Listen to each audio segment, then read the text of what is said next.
Ladies and gentlemen, welcome to the Palos Verdes Democrats November meeting. Because we have a very, very special guest, we're going to go very quickly through the announcements and the updates. I'm Rob Wynn. I'm the president of the Palos Verdes Democrats. If there are any board members, could you please raise your hand? Our board members who are here today, thank you. Any elected officials who are here today? Bob, good to see you again. Thank you so much. And we'll have two other board members as well. As everyone knows, the elections did not turn out nearly as well as we wanted to. Locally, we did a lot better. Measure SOS passed with more than 55%, so very good news. We also had two school board members who spoke at the last meeting, so that's the karma of the PV Democrats. The two school board members who came here to speak, they both won. And we have a city council person from Palos Verdes Estates, a Democrat who won, and also from Rancho Palos Verdes. So that will be after our distinguished speaker. So I'm going to go straight into that. Very quick announcement. I'm going to thank the work from the Palos Verdes, from our board members and from the other Palos Verdes Democrats on the Hill. And Connie told me this. We delivered more than 2,000 door hangers around the city. And I think that really helped with our election. So thank you, Connie. Thank you, Tim. Thank you, Stacy. Thank you, Carol. Thank you to all our board members who really made a difference in our local elections. And now nationally, we are very, very fortunate to have one of my personal heroes, and I know someone that means a lot to scholars and to Democrats and to Americans all over the country, Professor Allan Lichtman. Professor Lichtman is a distinguished professor of history at American University in Washington, D.C. He received his PhD from Harvard in 1973. He's published 13 books and several hundred popular and scholarly articles. He earned the title Distinguished Professor from American University. He's known for accurately predicting presidential elections, and he will share his thoughts with us on what happened in this year's election. So, Professor Lichtman, I guess the quickest question is, what happened and where do we go from here? Okay. I have been predicting elections for over 40 years. Started when I was 9, but that's a whole other story. And you may think it's a wonderful thing to be a successful forecaster. But all I succeed in doing every 4 years is making about half the country really, really mad at me. And this year, I think I've made the entire country really, really mad at me. I made all the MAGA people really mad at me because I was predicting a Kamala Harris victory. And, I may well have made a lot of Democrats really mad at me because this was, I would say, the first election that I actually missed. And let me tell you, my predictions are totally nonpartisan. My first prediction was of Ronald Reagan's reelection in April 1982, nearly 3 years ahead of time, when 60% of Americans said he was too old to run again, and his approval ratings were historically low. That was not the last of my many predictions against the grain of the polls and the pundits. And of course, I predicted against all odds Donald Trump's win in 2016. And you can imagine these predictions of the two most conservative presidents of our time did not make me very popular in 90% plus Washington, D.C., 90% plus Democratic Washington, D.C., where I teach at American University. So I'm happy to share with the Palos Verdes Democrats why my prediction went wrong, I would say for the first time in 2024, and what that means for the future of the Democratic Party, and most significantly, for the future of our democracy. The keys did not go wrong because there was anything wrong with the keys or anything wrong with how I called them. Every day I get 10 emails from people saying, we know better how to define your keys, or we know better how to turn your keys. And my answer is, feel free to develop your own prediction system. But if you're going to use my system, you got to stick to how I have defined the keys and how I've answered them since 1860, since I developed the keys in 1981. based on every American presidential election from 1860 to 1980 and going forward from 1982 to the present. And it's certainly not because I'm a Democratic tool or Democratic bias. As I explained, my predictions are predictions. They're not endorsements. In fact, all of those Republicans who have heaped so much hate upon me with, the most scurrilous, vulgar, violent, threatening communications. I've been doxxed. I've been swatted. People have tried to compromise security in my home. I'm under police protection. The FBI has been notified. We've totally secured our home. Those same folks were ecstatic when I predicted Trump in 2016. In fact, I got a letter right after my prediction saying, "Congrats, Professor, good call," and in big Sharpie letters signed Donald J. Trump. So, what did happen in this election? I'm going to give you first the big picture and then the micro picture.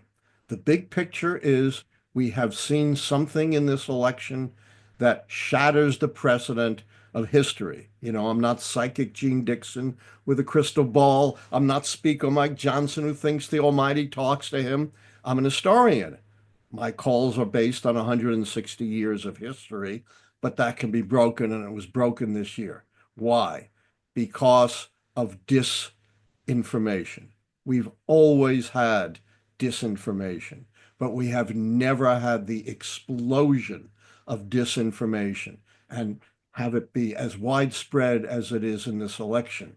You go to the top of Fox News and other conservative outlets, to the conservative podcasters who have tens of millions of followers, and then something brand new, a 300 billionaire, Elon Musk, putting his thumb on the scales. Elon Musk is worth more than most of the countries of the world he controls, X, formerly Twitter, and it has been reported, and I believe it, that his disinformation has been viewed by billions, not millions, billions of viewers, absolutely without precedent, and it has affected every aspect of the election, the economy. Even people who think, we're doing okay, think the economy is in utter shambles because of misinformation, disinformation. They think unemployment is near a record, that inflation is going up and soaring, that the stock market and economic growth is in the tank, all of which is exactly the opposite of what's true. They put us in this 1984 George Orwell nightmare where famine is plenty and war is peace. But it's not limited to the economy.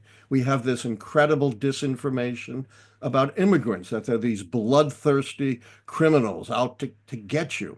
Well, the truth is that undocumented immigrants are the most law-abiding segment of our society, far more so than Native Americans. They commit crimes, including violent crimes, at less than half the rate of Native Americans, as proven by studies by the Cato Institute, not a liberal outlet, and the National Institute of Justice. Then there is this belief that undocumented immigrants are taking away American jobs, harming the economy. The opposite is true. Again, they are the mainstay of at least 4 industries in America: agriculture, construction, personal service industries. You deport undocumented immigrants, you'll cripple all of those industries and raise prices and undermine our democracy. I can go on, and the mainstream media has been unbelievably feeble in countering this. Why? Number one, because of the obsession with polls. Once again, the polls were off, as they have been most of the time since they predicted Clinton in 2016. Yet the media has spent infinitely more time on these meaningless polls than it has in speaking truth to the American people and explaining the consequences of this election. Moreover, the media too is being taken over by the billionaires who have their own interests, not the interests of the American people at heart. Look what's happened to the Los Angeles Times and the Washington Post, once 2 of our greatest media institutions. Now the short term. I know you're not going to like to hear this, but I have summarized American politics in one sentence. Republicans have no principles. Democrats have no spine. The poster child for the spineless Democrats is a buddy of mine, Merrick Garland. I've known him for over 60 years. He's a friend. I thought he was maybe the greatest judge in America, but he was a disaster as an attorney general. He delayed for nearly 2 years before appointing a special counsel to investigate the heinous crimes of Donald Trump. That led to Donald Trump's delay, deflecting approach, which made him utterly unaccountable for his crimes. All those trials should have been a year or two earlier, and Donald Trump likely would be either sentenced to jail or sitting in jail, and everything would have been different. Merrick Garland should have known from his own experience when he was appointed Supreme Court Justice.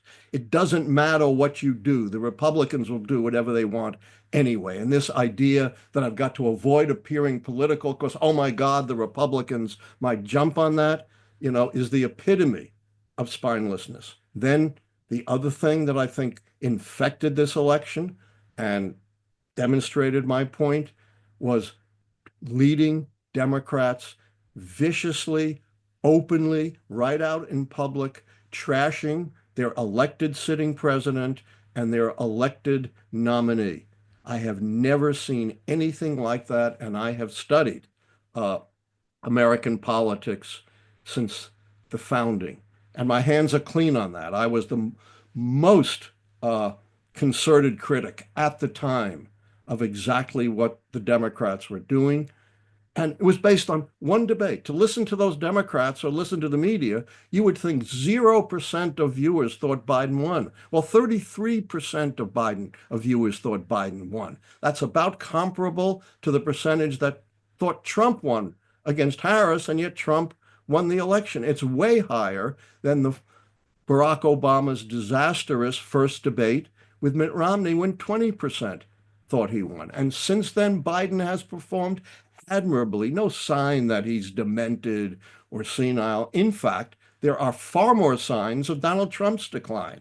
Confusing Nikki Haley and Nancy Pelosi, not knowing the name of his doctor, forgetting what cities he's in, rambling incoherently about Hannibal Lecter or being killed by sharks or electrocution. Do the Republicans care one whit? No, because they have no principles. And sadly, Nancy Pelosi and company, have not looked in the mirror and tried to figure out their role in what happened. Instead, they pointed the finger of blame at everyone else, including President Biden, who is absolutely blameless in all of this. So, we have a huge fundamental problem that, really threatens our democracy, and that is the explosion of disinformation. The great philosopher Hannah Arendt pointed out, once truth is gone, then democracy dissolves with it. You can't have a democracy without truth, but we have a leadership among Democrats who yet to have a real reckoning with what they did. And finally, take all this after the fact,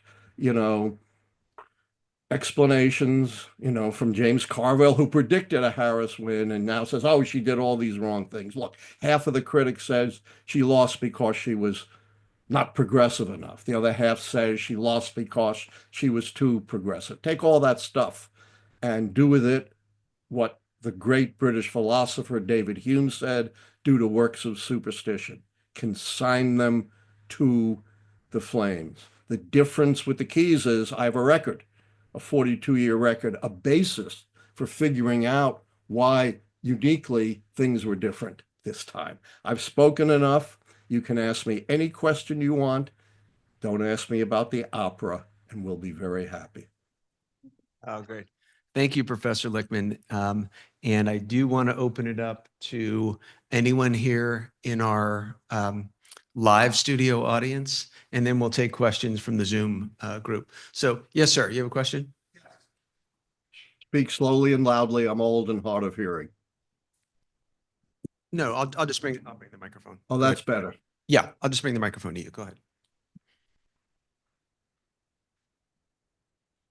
How much of the vote, either people who didn't vote or voted for Trump because they could not vote for a woman to be the president? That's an excellent point. You know, I had limited time, and if I had more time, I'd go into the other problem with our democracy. You know, I've studied history since the founding, and America has always represented two polarities. On the one hand, we are a tolerant, open, multi-ethnic, multiracial society with, you know, equal opportunities for people of different genders or, you know, different ways in which they love one another. On the other hand, we are an incredibly intolerant society. We were a laggard in abolishing slavery. We had to have a war. We had Jim Crow discrimination that didn't even begin to be dismantled until the great acts of the 1960s and still hasn't been eradicated. Women didn't get the vote until 1920, didn't get equality in education until the 70s and are still discriminated against. And don't get me started on xenophobia. The first xenophobic act was 1798, the Alien and Sedition Acts, which Trump wants to revive. And who was the enemy then? The French, and then the Germans, the Irish, the Jews, the Mexicans, the Muslims. There's always another. So absolutely, I think misogyny, racism, xenophobia definitely played a role in this election. Any more questions from our live audience here before we go to Zoom? Does anyone have a question? Yes, sir. Go right ahead. What do you think the Democrats need to do to get from where we are to where we want to be? Yeah, it's a very, very difficult question. And, you know, the discussion I've heard so far is futile. You know, as I said, half saying you need to be more progressive, half saying you need to be less progressive, you know, and all these after the fact critics who thought Harris was going to win said, oh, she ran such a horrible campaign. She ran a vastly better campaign than Donald Trump. Even towards the end, you saw her rallies were booming and nobody wanted to hear Donald Trump's incoherent, racist, misogynist ranting. So throw all of that out. Where I think the Democrats are fundamentally deficient, and I've been saying this for decades, it's nothing new. The Democrats are terrible at messaging. Nobody knows, not nobody, I'm exaggerating, but you know, Biden has more domestic accomplishments than any American president since the 1960s. You will all know that because you're activists. American people don't know that. They think he did nothing at all. You know, forget the stimulus bill, the chips bill, the burn pits bill, the inflation and climate change bill, the infrastructure bill, the gun control bill. Nobody knows about this because the Democrats have not gotten their message across. And until Democrats develop a simple, compelling message that gets across, you know, what they've accomplished, it's going to still be a problem. Will there be elections in 2026? I think there will be. I'm not worried that elections will be canceled, but I've been an expert in 110 civil rights cases, most of them voting rights. And I know without canceling an election, there's a lot you can do to make sure that an election comes out a certain way, gerrymandering, ID requirements, voter purging, even seizing of ballot boxes. So I'm not worried about a canceled election. I'm very worried and very fearful about steps that the new administration will take to kind of jigger the outcome. Not through fraud, but through all of these other measures. Great. Connie, you have a question? Yeah, I thought young people cared about the environment and climate change, and yet we didn't talk about that at all in this race. And I'm wondering if that's why we bled in the younger ages. You know, you can never point to any one thing because there are, you know, so many things at play. as to why we didn't lose the young people, but lost far more than we should have. And, I think it has a lot to do with the disinformation, which of course extended to climate.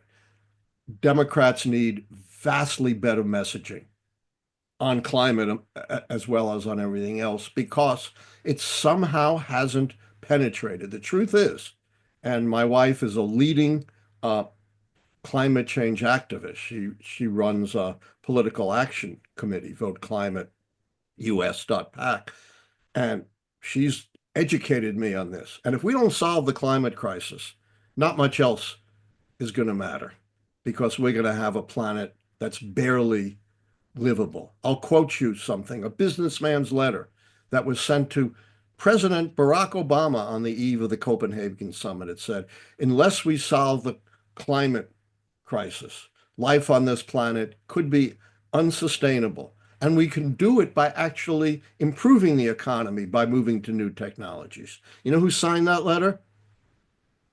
Donald Trump Jr., Ivanka Trump, and Donald Trump Sr. They know the dangers of climate change, but they realize, and this is why I say Republicans have no principles, that cynically and dangerously, they're going to be climate deniers in order to gain and hold power. It's one of the most despicable things that I've seen in our politics because climate change is not a projection anymore. It's here. It's real. It's in the hurricanes, the floods, the tornadoes, the droughts, the wildfires. It's here. And with this drill, it's only going to get worse. And it's going to be the young people, not old folks like me, who are going to pay the price.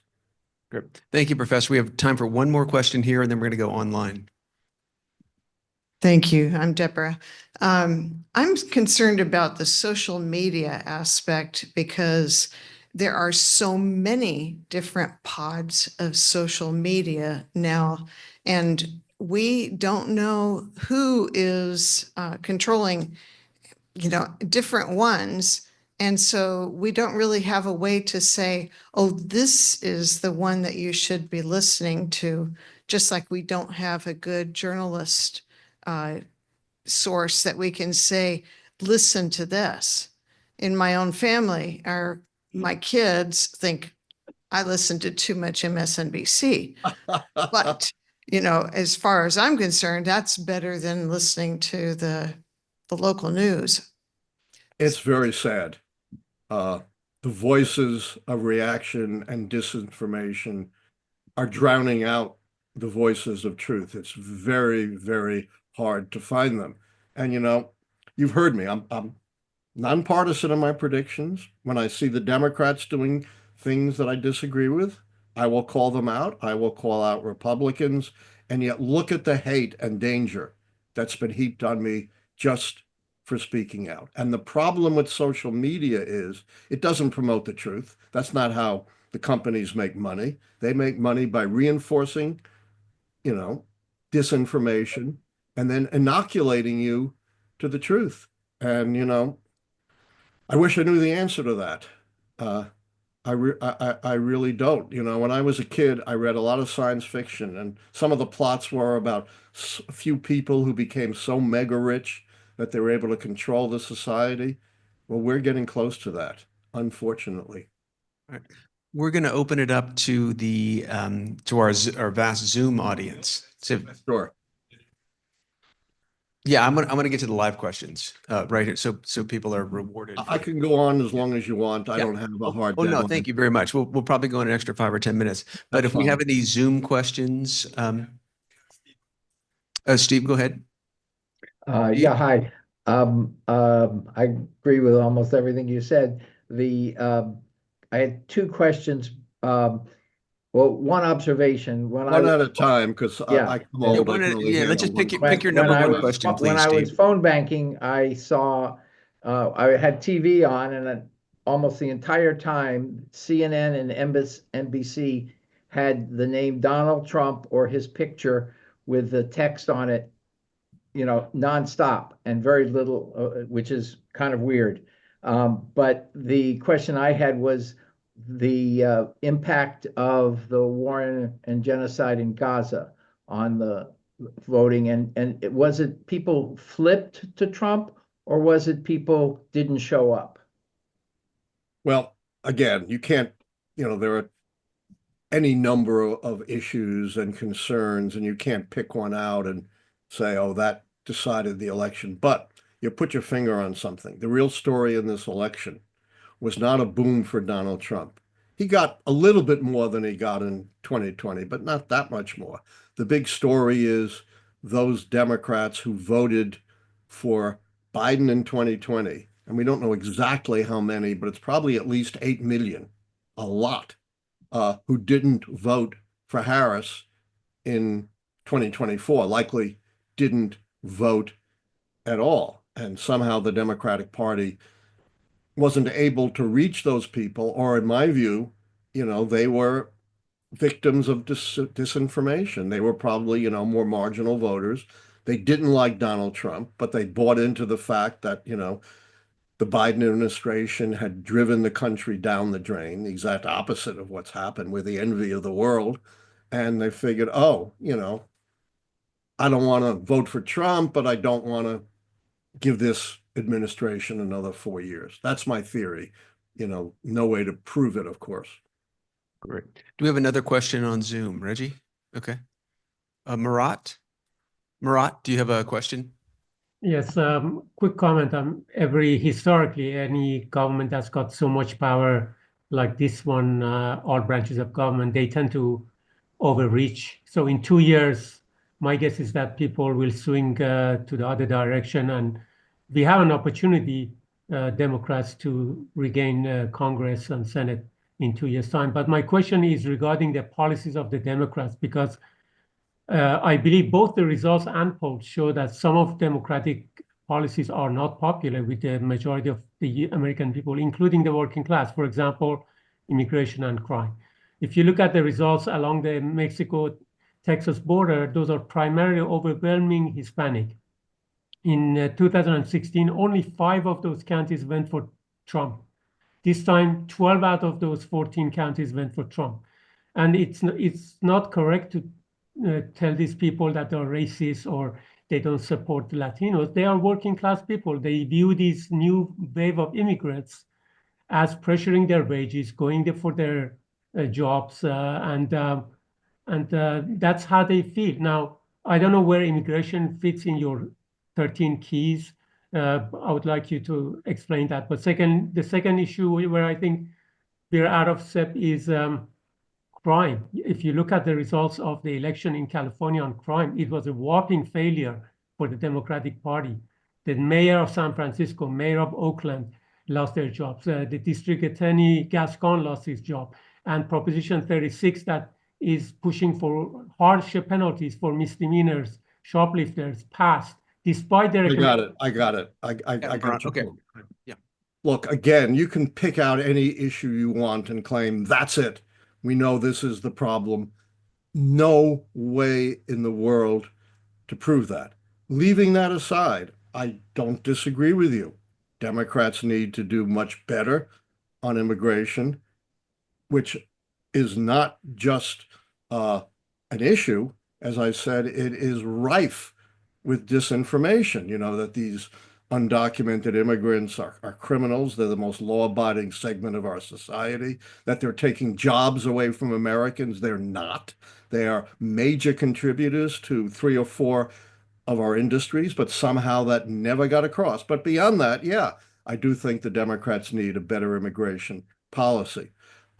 Crime is another area of vast disinformation. You hear crime is just soaring in America. In fact, crime is sharply down in the last year or two, including in our major cities. But the Democrats are so horrible about messaging that disinformation pervades, that we're in a crime crisis, when in fact just the opposite is true.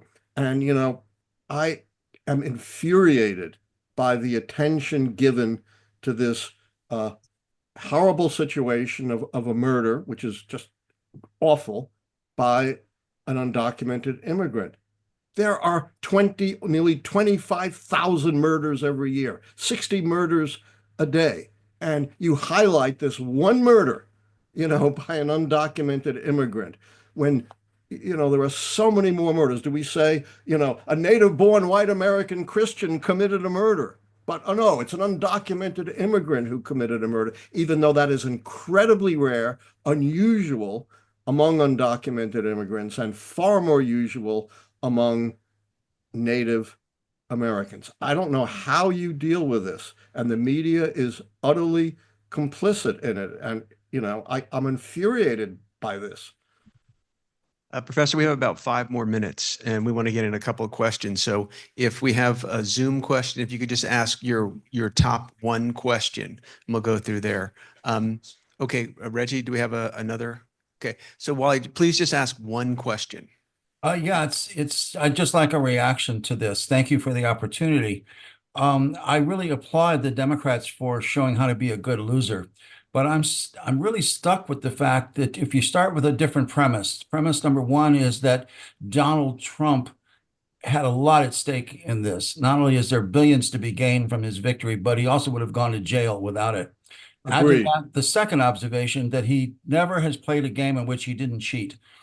He doesn't even play golf without cheating, I understand. And you have Trump University, you have the nonprofit he's had. And so we haven't given any credibility to this. And yet we know that he was gaslighting the American public. That is a form of cheating in which the press played along with it. I agree with that. There That was a big part of what I was saying. Now, we have limited time, so I get what you're saying. I'm not a technician. I have no expertise in knowing whether there was beyond gaslighting, which is not limited to Donald Trump, that I've talked about extensively, whether anything nefarious was going on in this election. That's up to, unfortunately, Merrick Garland and the Justice Department to investigate one way or the other. If they find nothing was going on, that would at least reassure us. or the press. I'm looking at the press. Maybe can come up and do it now. But thanks for your Not a reaction. chance the press is going to do it. Atlantic Monthly. Great, thank you. I think we have time probably for one more question. Carol, or maybe two, but Carol, go ahead. Yes, this is piggybacking on something someone's asked previously.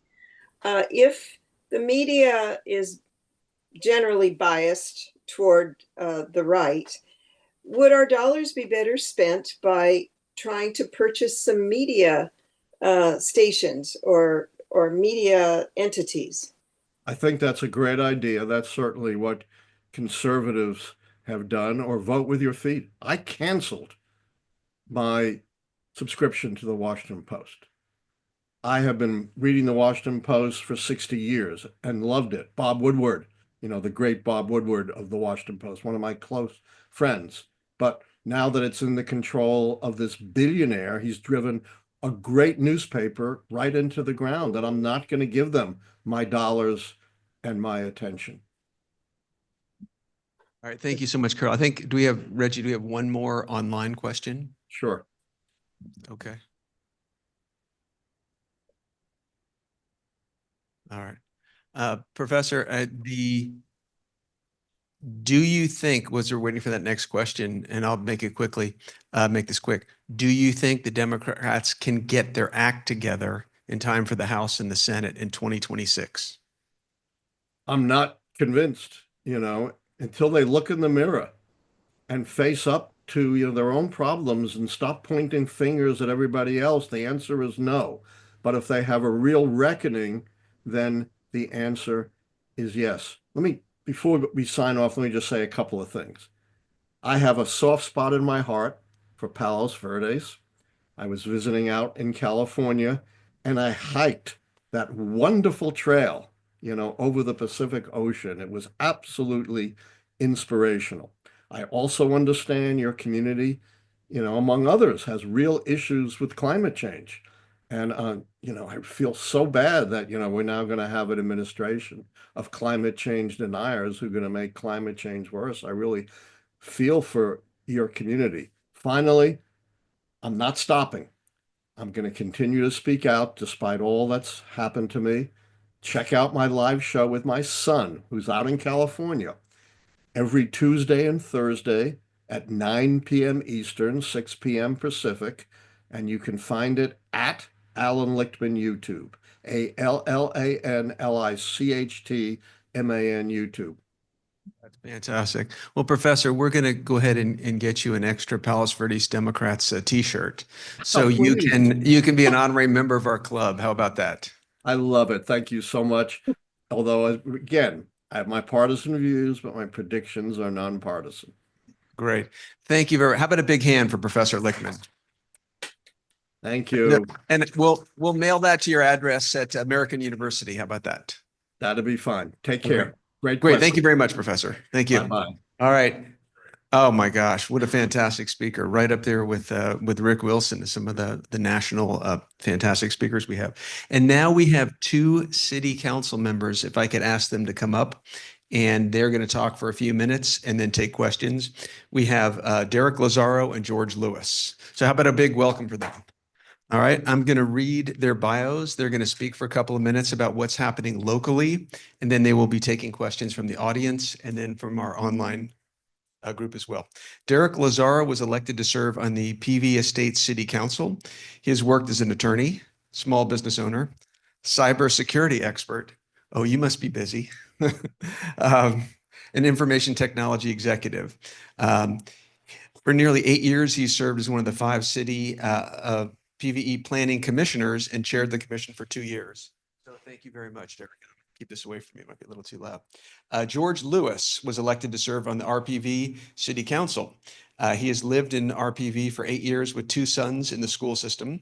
For the last 5 years, he has been a volunteer on the Finance Advisory Committee, serving as chairperson for 3 and continuing in that role.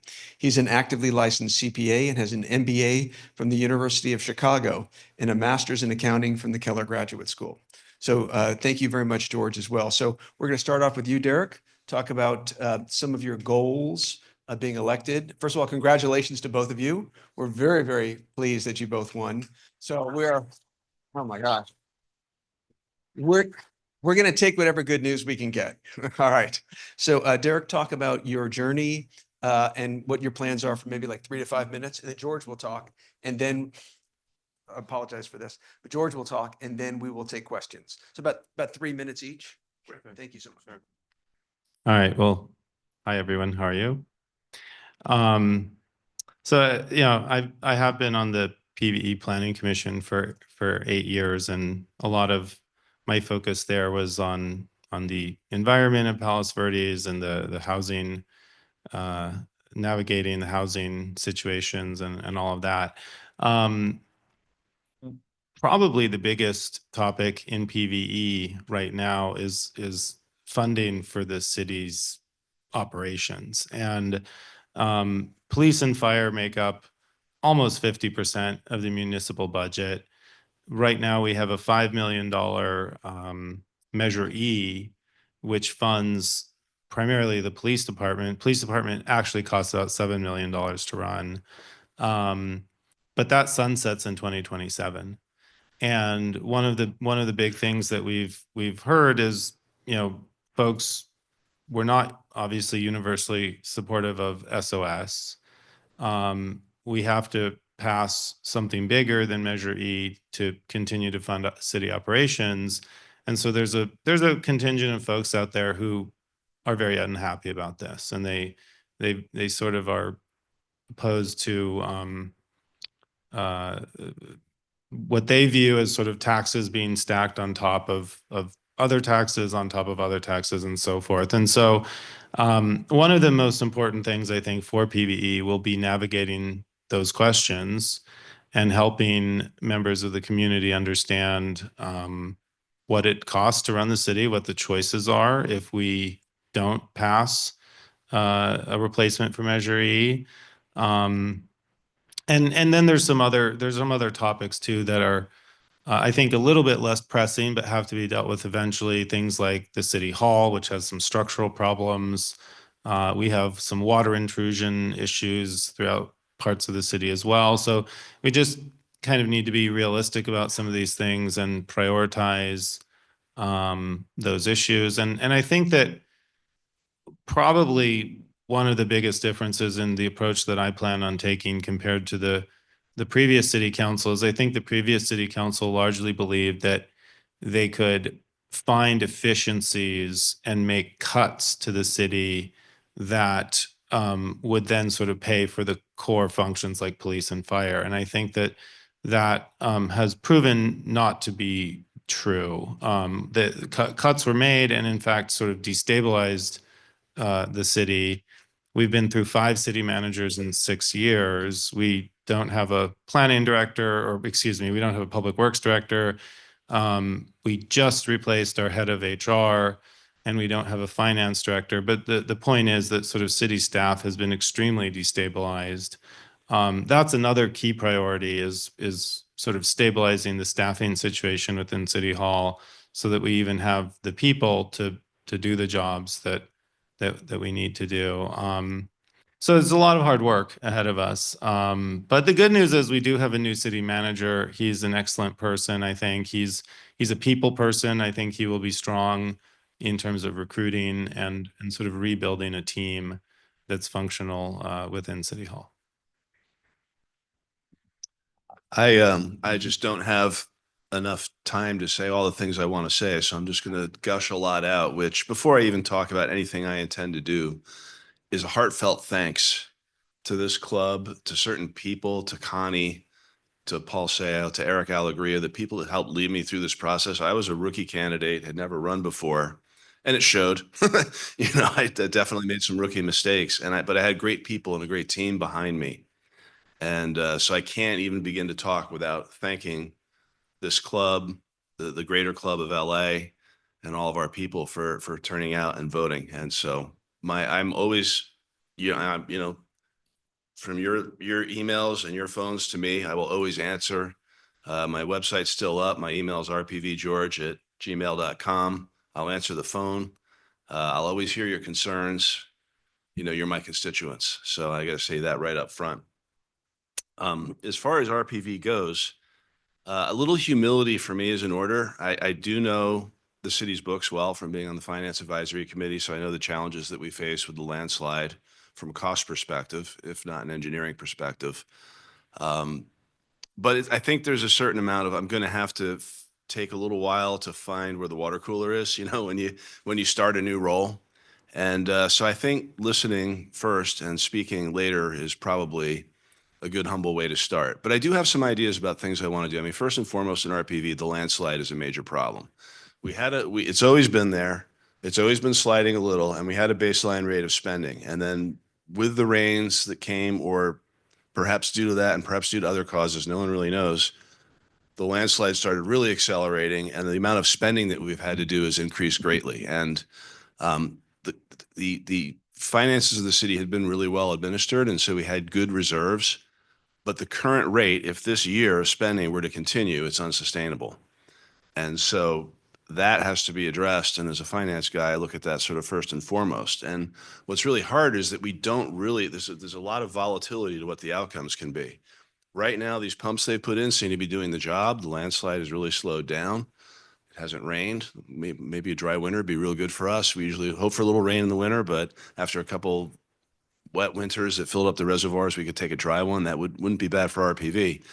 But we still don't know. The landslide could start again because it might be triggered by other events, seismic events, who knows what, right? So we have to be cautious about that. So, and with that being front and center and so predominant on everybody's mind, it's not so easy to think about other plans, but I do have some other plans. One of the things I campaigned on was a new civic center.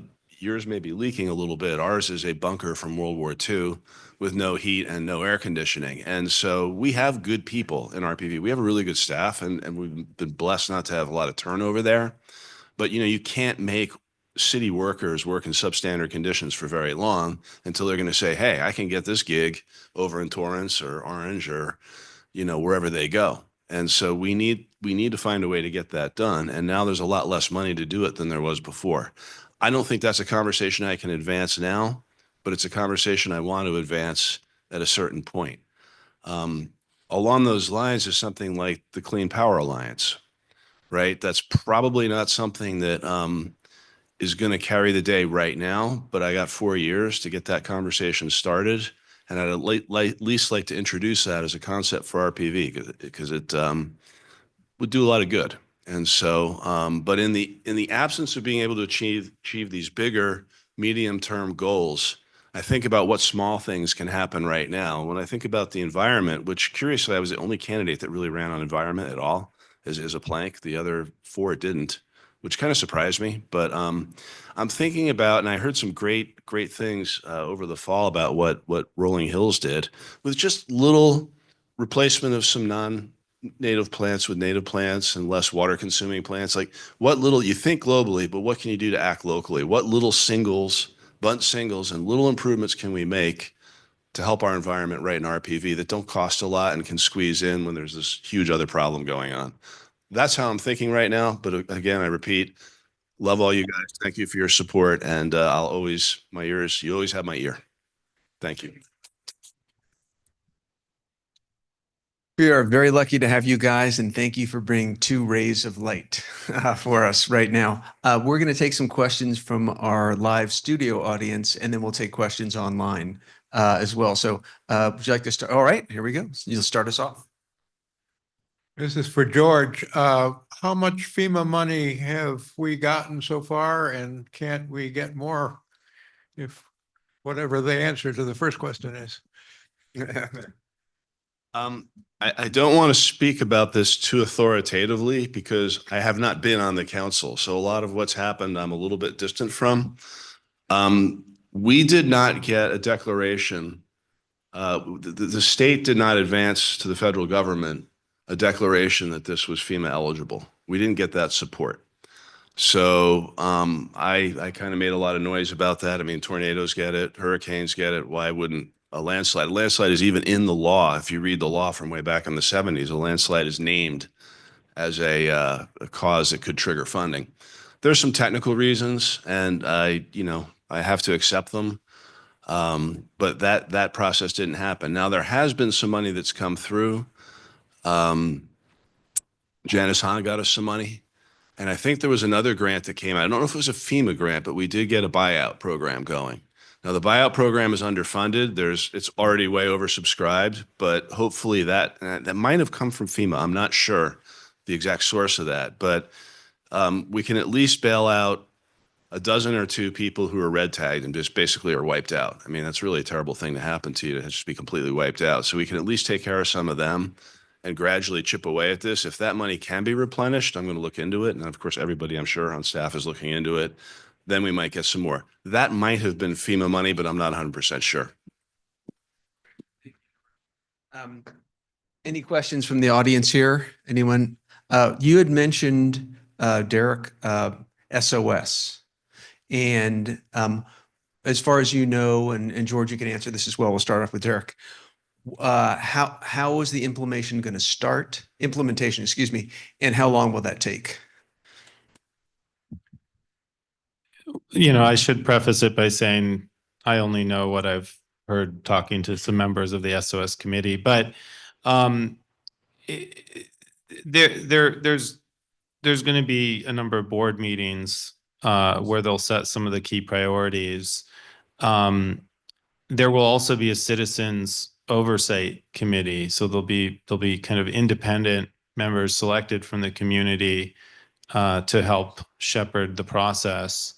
And my understanding is that they want to focus on some core infrastructure stuff, things like plumbing and HVAC and other things. And I'll say my own daughter's 4 right now. She's in a TK class at Montemalaga. And there's several windows that are broken and they're boarded up, they're taped up in her classroom. And the reason they're left like that is the mastic, which holds in the windows, is made out of asbestos. And so they can't replace them without significant effort. So that, unfortunately, I think is a significant issue. And I know that the school board and others involved are looking at that. But I think what we're going to run into as they start this work is it will be, as expensive or frankly more expensive than I think anyone would expect, because there's going to be environmental issues and other things. And one thing I actually do care a lot about, the city doesn't really have a direct role in this, but one of the things that I personally care about with 2 kids in the schools is that the work is done in a way that, is cost effective and timely, but also accounts for those environmental issues.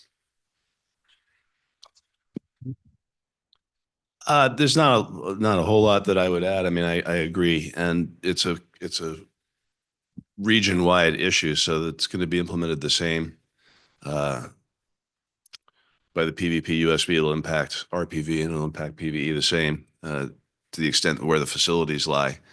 I'm glad it went through. I actually, a little known data point on me, I'm also on the PVP USD Budget Advisory Committee. And I would tell anyone that would listen during the campaigning, I said, you guys don't understand. There's a lot of skepticism about this. People kind of cynical people see school districts as a black hole for money. And I said, look, I've seen the books. There is no money. If you do a pie chart of PVP USD, the sliver of discretionary spending is just like this tiny, tiny, tiny fragment. There is no money. They needed this. And I got 2 boys in the system, and one of them goes to Mirror Est, where I think the generator's broke or something like that. And I mean, it's just not, it's not satisfactory. So I was glad it went through. And let's hope that they can achieve their goals quickly. We have a question now from Tim Dixon from our board. Tim, you had a question for the councilman? What else do you think we can do to advance our community and promote like progressive vision in this community? I know that at least we have some Democrats that are representing us on the council, and I know that our community or our congressional district is probably majority Democrat, but up here we have a little bit different makeup. And so what objectives do you have in that regard? Talk from PVE and RPV. Start. Sure. Yeah. Well, I actually came prepared on that question. I wrote some notes. That's not a planted question though, just for the record. But I'll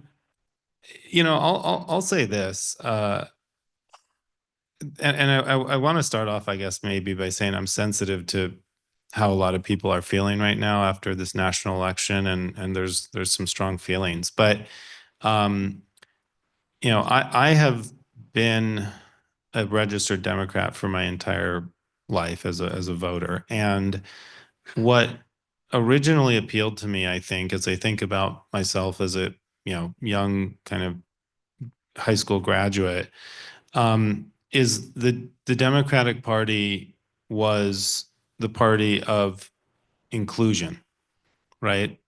And it was really, in some respects, kind of a coalition party, right? It wasn't monolithic. At least I didn't view it that way.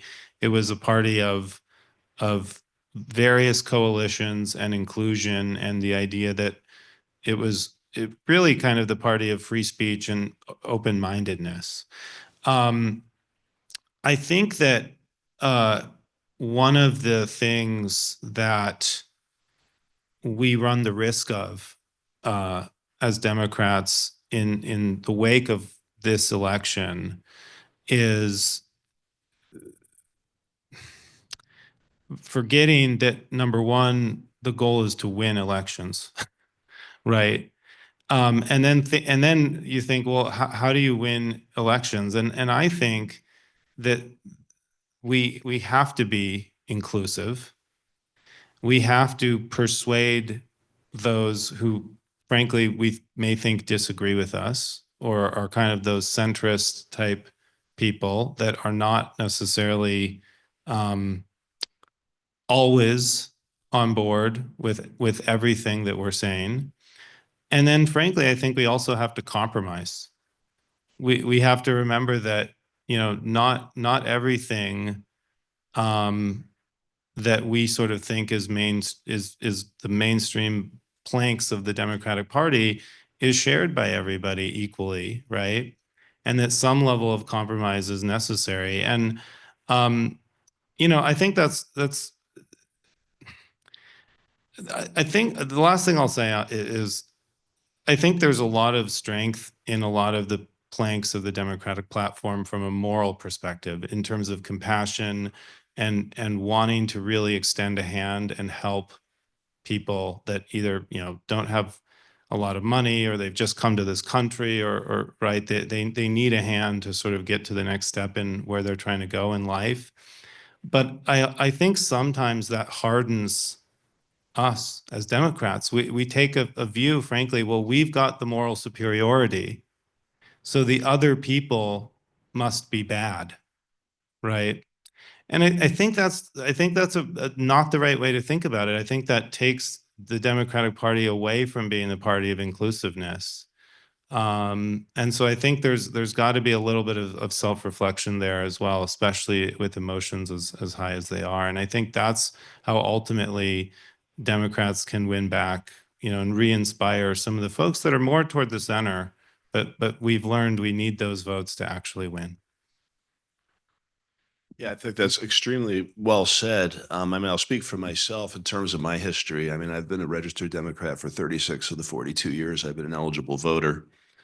And I came into it really for many of the same reasons, but I always thought of being a Democrat as first and foremost environmental stewardship. And maybe this is a form of inclusion, but sticking up for the little guy. The Democrat Party was a party that stuck up for the downtrodden, the oppressed, the people that weren't getting a fair deal. And that's always what I believed in, the people that were, you know, being ground up by powerful forces that they couldn't control. To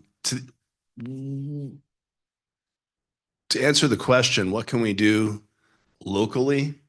I mean, a city council is pretty constrained. I think the best thing I can say is we'll be known by our deeds. And that's why I want to do some of these little efforts in the environment. Just transform one little area, improve it, and then talk about that.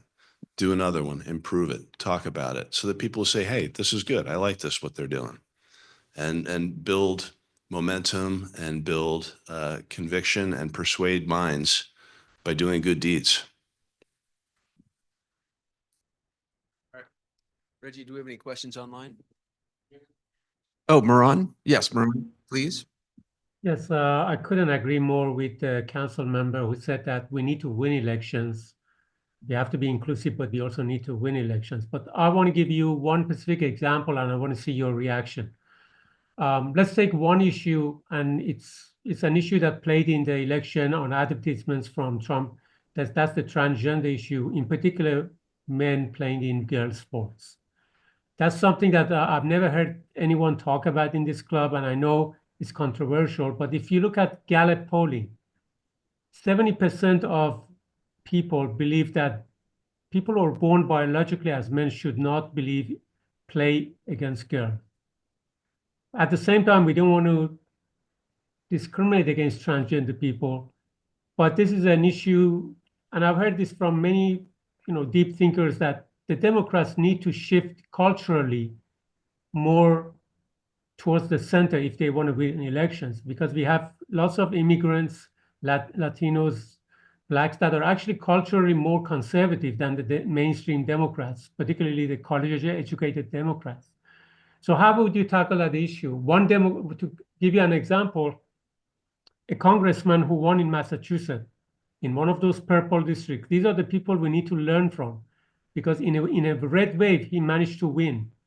He distanced himself from these culturally issues. He came more to the center. He distanced himself from the border issue, from the crime issue, and he won. On this issue, he said, I have two girls.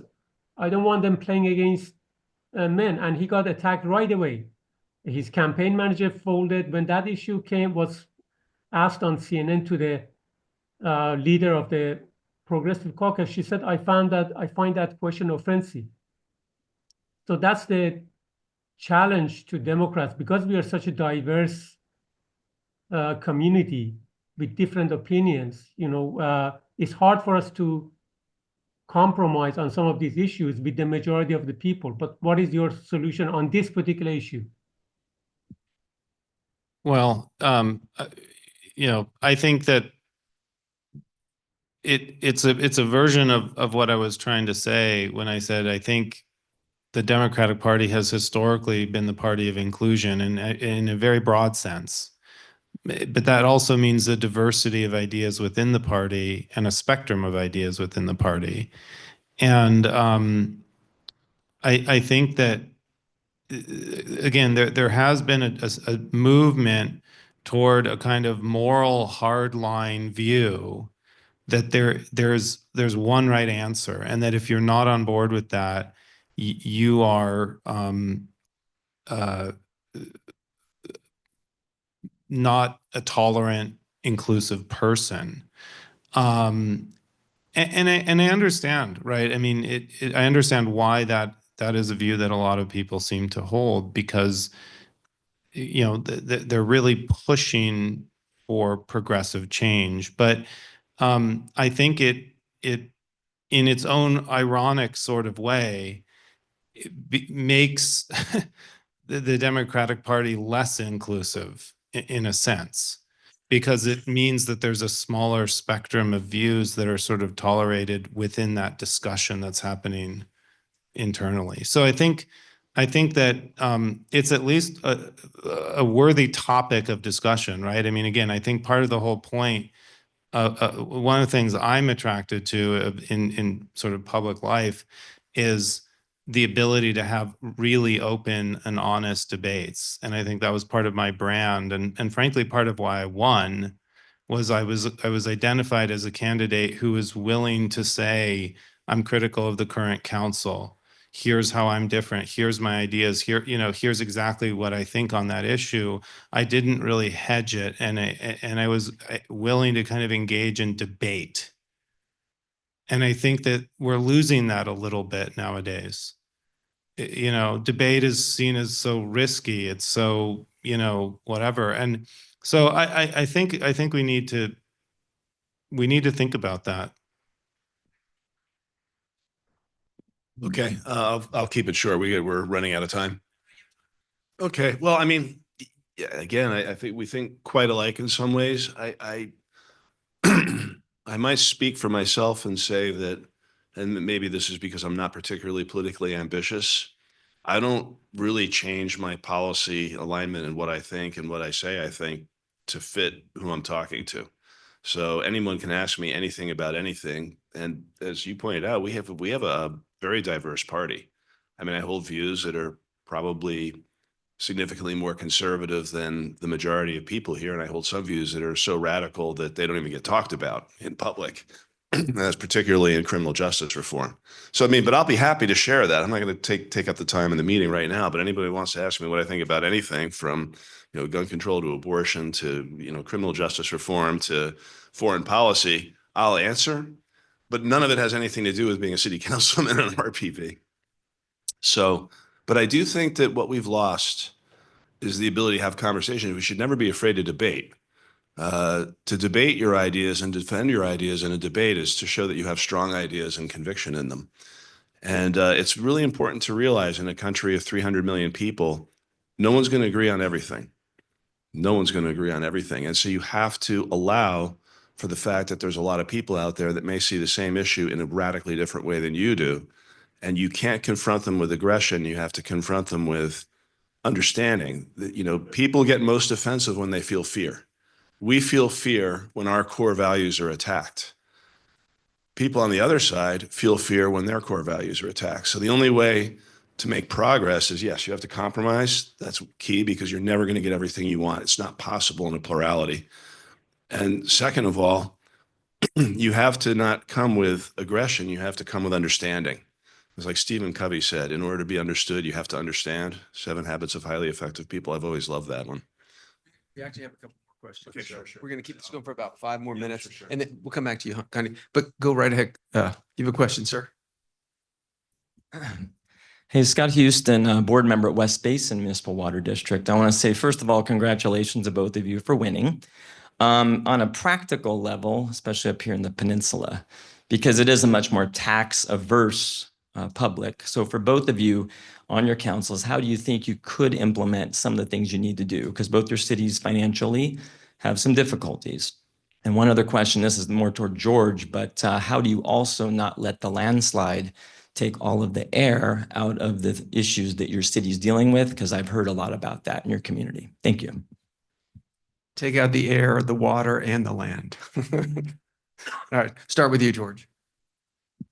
Yeah, so I mean, I did talk about, there was one debate, or only one, not a debate, but a forum we had, and I did talk a little bit about that because it I don't want to talk, I don't want to go too long, but there's a balance here, right? The landslide's affecting something less than 2% of the households in RPV. And this enormous amount of money has been allocated to it. Now, we care about people that are hurting. I mean, that's who we are. But you can't overspend there out of kindness and leave the rest of the city in a position where, what if the big one hits? And then suddenly we need resources everywhere. So there has to be a balance. And I kind of ran on that I've been in that position a couple times. I've been a CFO most of my career, at least when I got old enough to be one. And twice I've been working for companies during major economic catastrophes, 2008 with the Great Recession and COVID. And both times the company I was working for came this close to going bankrupt. You have to make really hard decisions. And that's why CFOs are never popular.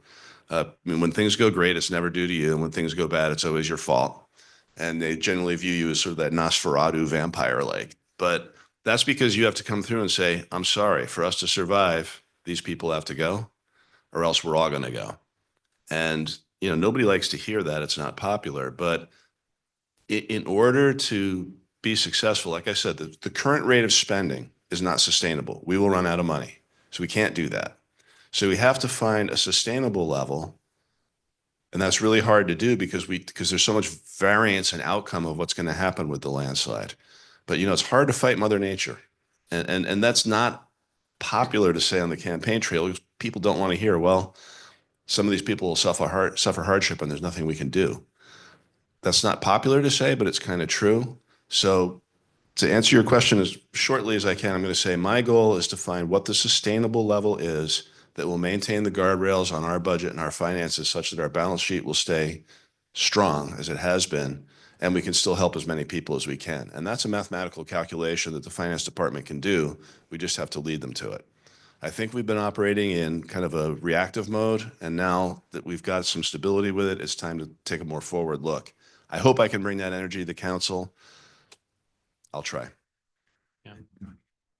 I'll just add quickly that I think there was a lot of misinformation about SOS. For example, I think that there's been in the past misinformation about what it costs to run a police department and, you know, the actual risk of pension liabilities and things like that. And so, you know, my view is a big part of it too is the messaging, as we've sort of heard, right, is effective, clear communication that is able to dispel misinformation, whether it's that, you know, we're going to go bankrupt in a year because of our police pensions, which is not true, you know, or whether it's that, you know, SOS will cost thousands of dollars per year per house or something, which is also not true. I mean, we've heard various things along those lines. Some of it's just rumors, and I think some of it is started intentionally. Some of it maybe just evolves, you know, through the telephone tree. But those are the kinds of things that I think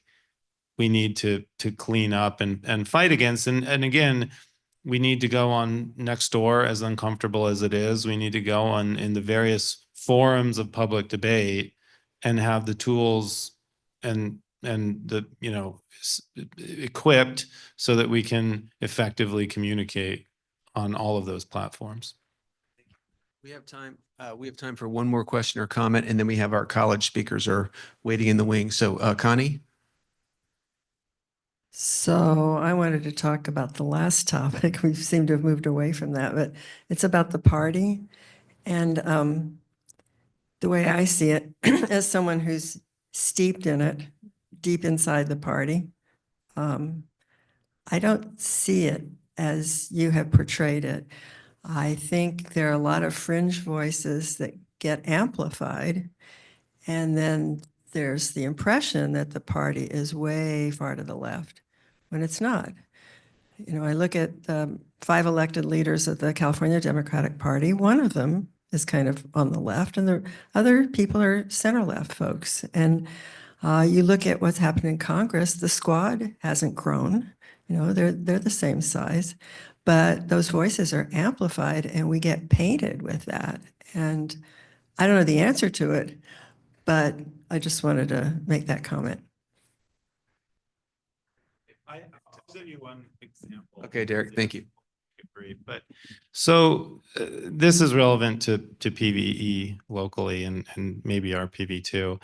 I have friends who I've heard them say things like, if you oppose housing density, anyone who opposes housing density is a terrible person or even a racist person. Okay. And these are people I like, I respect, I'm friends with them, but they have a very strong view on other people that oppose housing density. I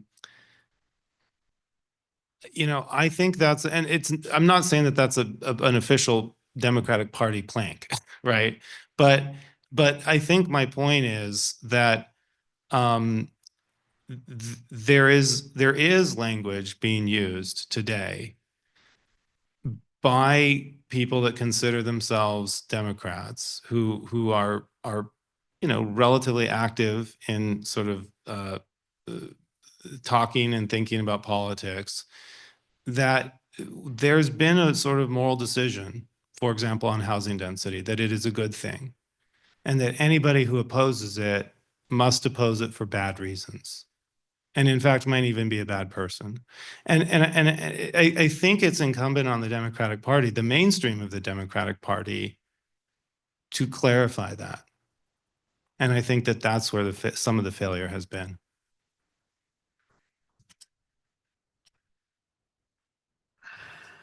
Yeah, we chatted a little about that privately, so I know your view on that. And I have to agree. I mean, I think we are a very diverse group of people with a lot of different views on things. And the professor talked a little bit about that in the part I caught, how to avoid being mischaracterized.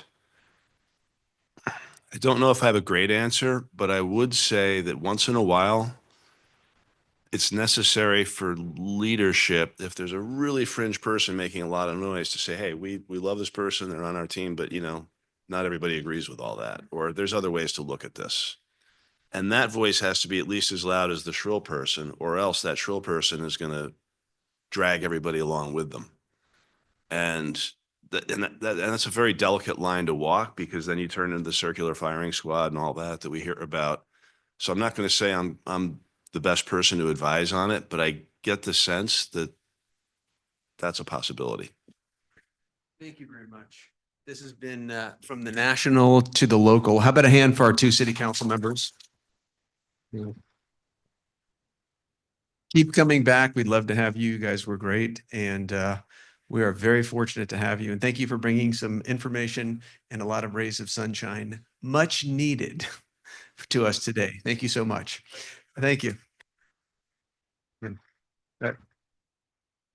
For the next part of our meeting, we're going to, something that we've wanted to do with the Palos Verdes Democrats for a while is bring in more young people, find out what do they think, they're the future, how are they coping with the election, how are they bringing in other Democrats into their local schools. And we have someone from Loyola Marymount University and also from UCLA. So Sean, please take a seat.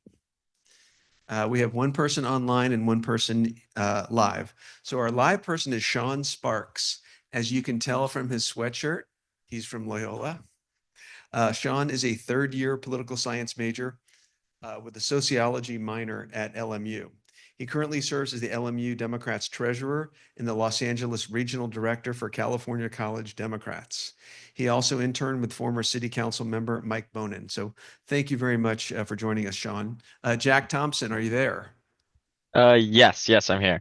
All right, excellent. We have to bring him up as well. Jack he's been a Bruin Democrat for 4 years, a board member for 3 years, and was elected president this year. Jack is a senior at UCLA studying linguistics and computer science. And do we have any Bruins in the audience? Oh yeah, just a few, Jack, just a few. So no pressure at all. So what I want to talk, oh, and you're wearing the blue and gold, of course. I forgot my gold. I just had, oh, there we go. All right. Oh boy, you got your work cut out for you, Sean. Okay, so what I'd like to start off with first is tell us what you're doing, what's happening with the Democrats, and you're the future. Please save us. But how are you dealing with now with what's been happening with the election and the fallout and with your membership? So, Sean, let's start off with you. Sorry. First off, thank you very much for having me. So I've been thinking a lot about like specifically like the young people, like my friends, how they were coping with the election. I've started going to different like meetings, like there are different student groups on campus. One that I visited was Students for Palestine. And they were talking a lot about how they were feeling about the election, their views on the party as a whole. And it's a lot of them feel very let down by the party. They feel like they didn't sorry, it's hard to put into words. Yeah, a lot of people are feeling let down. They feel like Democratic Party isn't representing what they want anymore.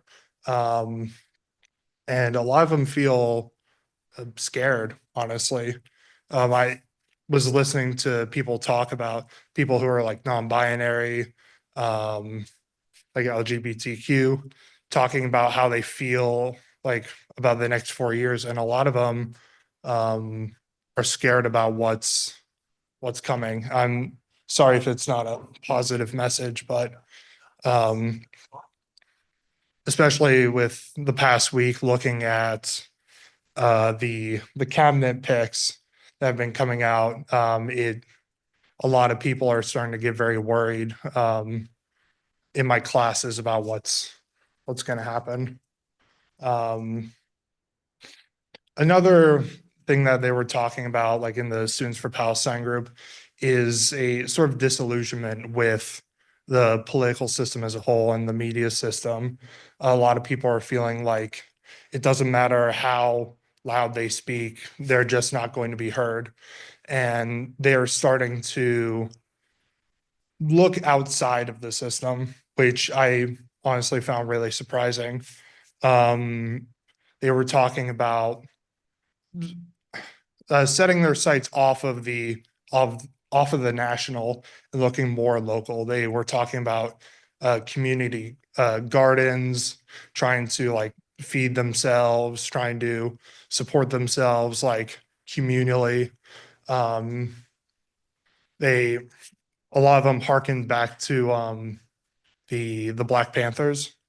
They mentioned them a lot in that session, talking about this idea of we don't think the government is going to have our best interests in mind going forward. So we need to start looking out for ourselves. And I don't know, that's not something I had previously considered, but depending on how things go, like within the next year or so, maybe that's something that more young people start taking up. I'll hand it to you, Jack. Yeah, I think like and, the whole club's kind of seen a similar thing where there's kind of been an unprecedented amount of young people, it seems like, who've gotten a bit alienated from national politics almost completely by this result. I think this election felt a lot for a lot of people like it should have been a give me election, right? But it didn't turn out that way. But perhaps on the bright side, I've also seen a bunch of young people, even people who weren't like people around me in classes, like, oh, huh, I'm actually kind of surprised Trump won. I've seen a lot of people with now the energy to say, maybe we actually should get more involved. So I think it's a very kind of similar thing to what you just mentioned. But like it's really been about for us what we talked about on the board the last few weeks, and what a lot of young people are stressing right now is how do we make sure people don't turn away at this moment? Because I think certain things like turning towards the local level, community organizing, those are really good things to build energy behind. But I've also seen a lot of people start to go down the path of, politics doesn't work for me. Politics is inherently a bad thing. As much as we all feel that at times, I think that's a very dangerous path, for the more progressive youth to start going down. So we've really focused on trying to make sure that like we can start hitting people with opportunities to be involved in politics in a positive way, even at this time. Because a lot of people now have a lot of angst and energy, which they can't go put it into canvassing or door knocking. Well, maybe they could for 2026, but it's a little bit early. So we tried to, get people in touch with like ballot curing opportunities, right? Trying to get people in touch with like, hey, reach out, apply for an internship, become part of like a policy team at a think tank, things like that to say, hey, look, you're still young, right? Trying to break into politics in some way. Now is the time to strike, really, because now more than ever, Dems are starting to lose young people, and we want to make sure you can go out and say, hey, I want to be part of the system. I can contribute positively, whether it's national, local, even just in the community. I think, we're really trying to make sure young people get involved at this really pivotal moment, both for the party and the country. One thing I just want to ask very quickly before we open it up to the group is just briefly, Jack and Sean, do you think a lot of young people at UCLA and LMU voted this time, or do they sit it out? Sean? I was like asking around, nobody at the very least admitted to like sitting out the election. Everybody said that they did their civic duty, voted one way or the other.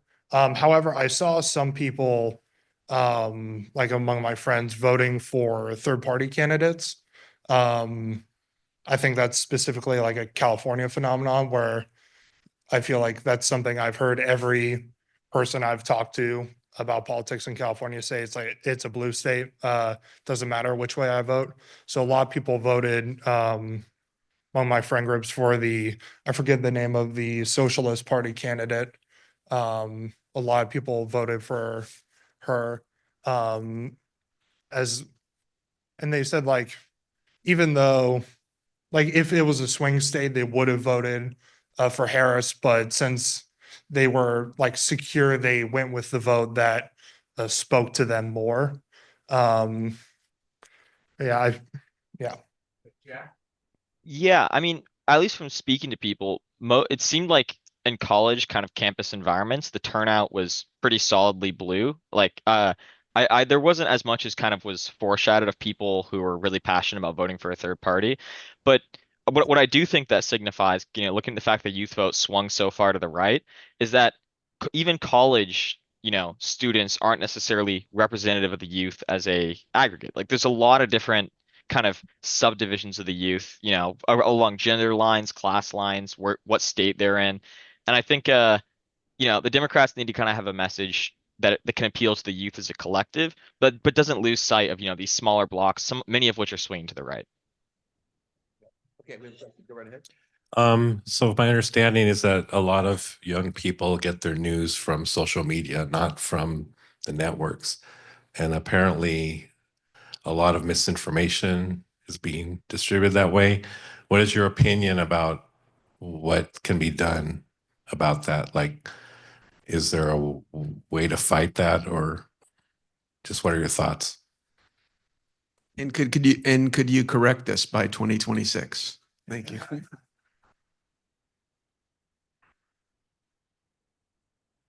Jack, you want to start off? Oh, sorry. Yeah. Sorry. I can start. My apologies. Yeah, I think as far as 2026 goes, might be a little over ambitious, but shoot for the stars, right?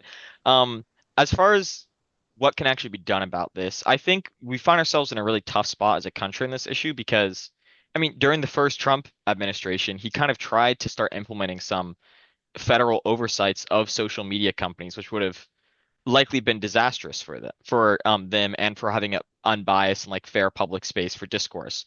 And so it doesn't seem to me like the obvious step forward is just to have more oversight, more regulation, kind of more restrictions of free speech to say, hey, we need the government to step in and regulate this here fully, because that will be wielded, I wouldn't be surprised if this current administration tries something like that on social media.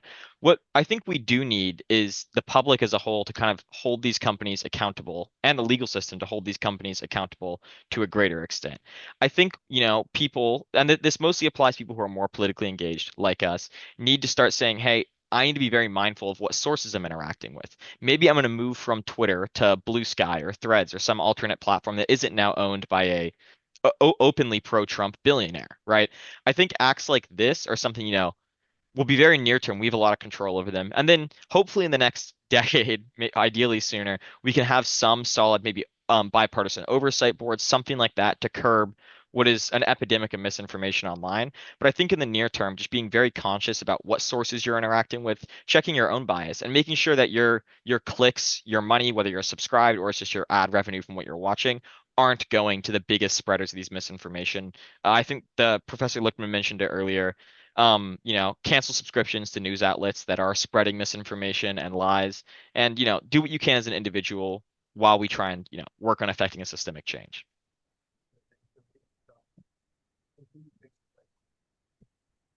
I don't think, personally, I don't think there's any sort of top-down approach that can be made to fix the misinformation that's being spread via social media. I think it's, like Jack said, it's very much our own individual effort to try and be mindful about what we're looking at and what we're spending our time researching.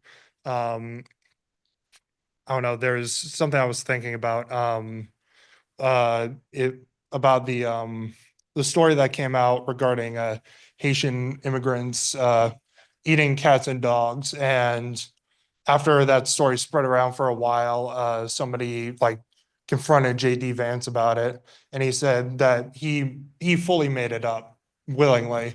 And it wasn't that, it wasn't the fact that the story was true or false, but the idea that for a moment it sort of vindicated,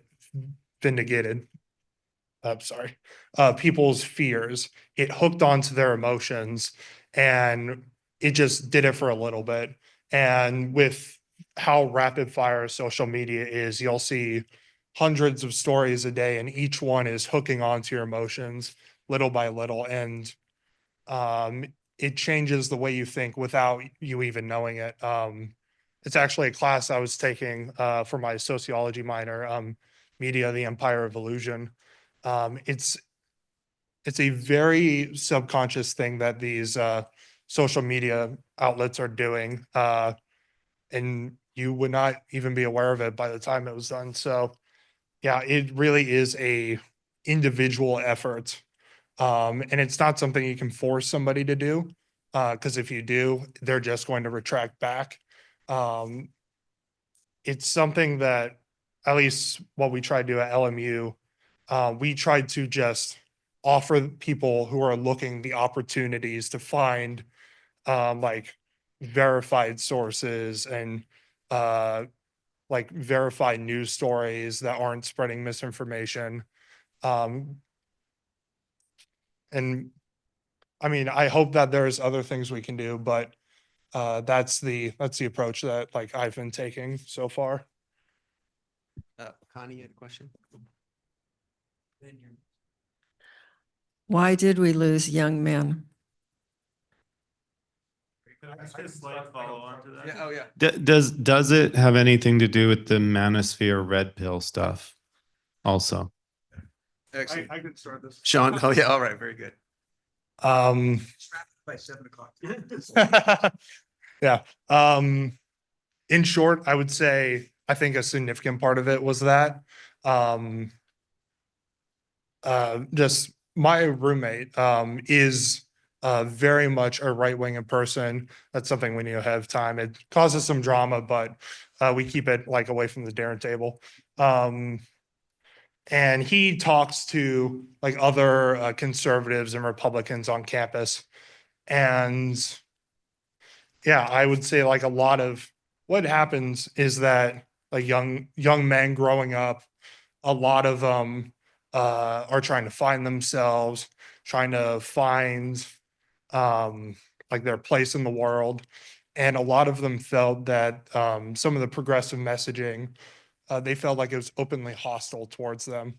Whether or not it is a different story. That's just the way they felt. They heard people talking about their privileges, them being cis white men, and that they should, step down, listen up, stuff like that. And that they felt backed into a corner. And then this, like the Andrew Tates, like the toxic masculinity red pill sort of came in and offered them a solution, saying, you don't need to listen to this. You don't need to think about, like, you don't have to reflect on yourself. You can just accept your masculinity, be who you are. And I feel like a lot of people got comfort in that. And like that's I would say that's in my mind the biggest reason for this sort of switch when it comes to like young men. Yeah, I think that pretty much hits it on the head. I think like everybody wants some aspect of themselves or their life to be proud of. And I think we have a kind of convergence of two things. The first, which probably isn't even fully fair or true, but that's the right-wing media has done a pretty good job convincing young men that under the Democrats or the lefts or whatever you want to call it, I think it's somewhat false. Under that outlook, they can't be proud of themselves, right? And I think pair that with it's harder than ever to buy a home, to move out from your parents. It's harder than ever to get your first job in many ways. Student debt is crushing. It's becoming worse and worse with each passing year.